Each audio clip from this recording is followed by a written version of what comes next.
안녕하세요. 공부하는 법돌이입니다. 24년 경찰 채용 2차 형사법 문제 26번 기출지문 OX입니다. 지문당 풀이 시간은 3초입니다.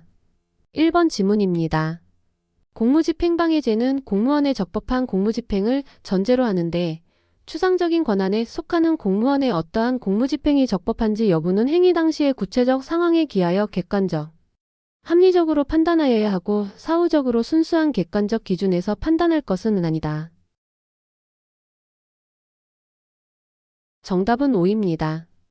대법원은 공무집행방해죄는 공무원의 적법한 공무집행이 전제로 되는데 추상적인 권한에 속하는 공무원의 어떠한 공무집행이 적법한지 여부는 행위 당시의 구체적 상황에 기하여 객관적 합리적으로 판단하여야 하고 사후적으로 순수한 객관적 기준에서 판단할 것은 아니다. 라고 판시하였으므로 옳은 지문입니다. 2번 지문입니다. 행정청에 대한 일방적 통고로 효과가 완성되는 신고의 경우에는 신고인이 신고서에 허위 사실을 기재하거나 허위의 소명 자료를 제출하였더라도 그것만으로는 담당 공무원의 구체적이고 현실적인 직무집행이 방해받았다고 볼 수 없어. 특별한 사정이 없는 한 허위 신고가 위계에 의한 공무집행방해죄를 구성한다고 볼 수 없다. 정답은 O입니다. 대법원은 행정청에 대한 일방적 통고로 효과가 완성되는 신고의 경우에는 신고인이 신고서에 허위 사실을 기재하거나 허위의 소명 자료를 제출하였더라도 그것만으로는 담당 공무원의 구체적이고 현실적인 직무집행이 방해받았다고 볼 수 없어. 특별한 사정이 없는 한 허위 신고가 위계에 의한 공무집행방해죄를 구성한다고 볼 수 없다. 라고 판시하였으므로 옳은 지문입니다. 3번 지문입니다.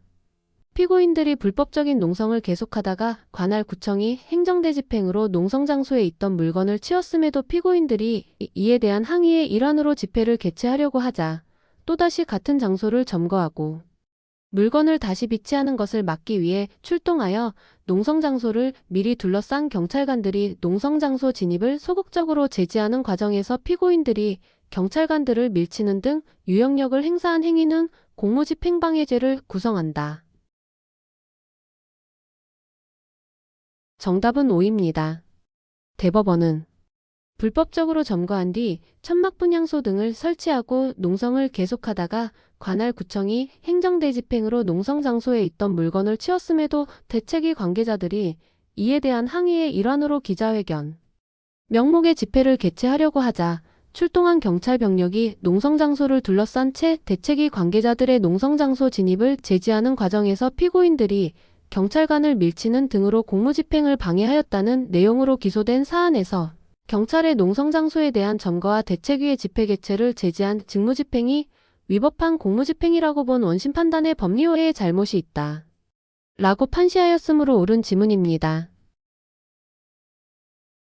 4번 지문입니다.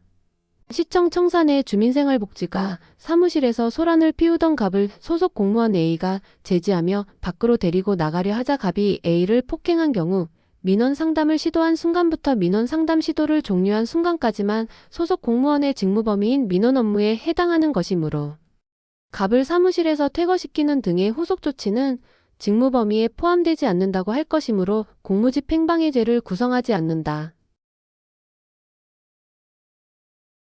정답은 X입니다.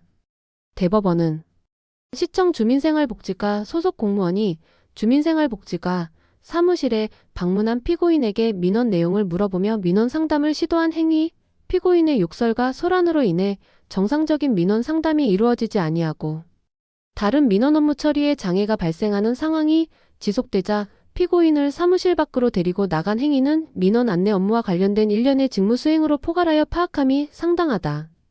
이와 달리 민원 상담을 시도한 순간부터 민원 상담 시도를 종료한 순간까지만 주민생활복지과 소속 공무원의 직무 범위인 민원 업무에 해당하는 것으로 보고 민원 상담 시도 종료 이후 소란을 피우고 있는 피고인을 사무실에서 퇴거시키는 등의 후속 조치는 주민생활복지과 소속 공무원의 직무 범위에 포함되지 않는다고 파악하는 것은 부당하다. 라고 판시하였으므로 틀린 지문입니다. 오늘 준비한 내용은 여기까지입니다. 마지막으로 여러분의 구독과 좋아요는 큰 힘이 됩니다. 공부하는 법돌이였습니다. 감사합니다.